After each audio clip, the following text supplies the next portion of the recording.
The image of the lifeless body of the Syrian toddler Alan Kurdi washed up on a shore in Turkey seemed to change the conversation around the plight of North Africa's refugees overnight.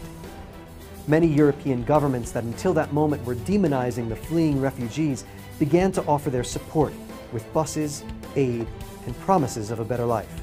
Last week, the European Union drew up a proposal to distribute migrants among its 28 members. Signs reading "Refugees Welcome" were seen across the region. This isn't about immigration. This isn't about amnesty or deportation about people here. This is about protecting our country. However, this episode has also served to expose the cynicism of media outlets or the news cycle, which has lost interest in the plight of refugees elsewhere. In June of last year, the world was shocked when it was reported that an unprecedented 50,000 unaccompanied minors from Central America had arrived at the U.S. border during the previous 9 months. These minors were escaping a violent situation, not too different than that facing children in Syria. Like the present situation in Europe, refugees from Central America were demonized as invaders. Politicians of all stripes said they would work to address the root of the problem.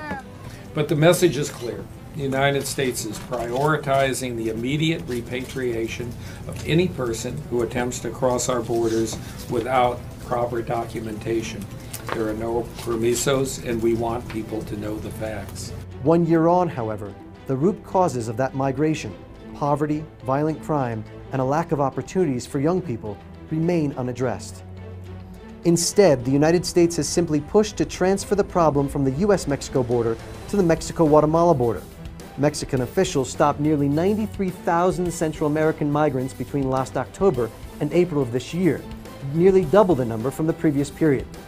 People from Central America continue to flee by the tens of thousands, but it seems the world has stopped taking notice. The plight of those most in need cannot be fleeting or determined solely by periodic public outrage, or the image of Alan Kurdi won't be the last.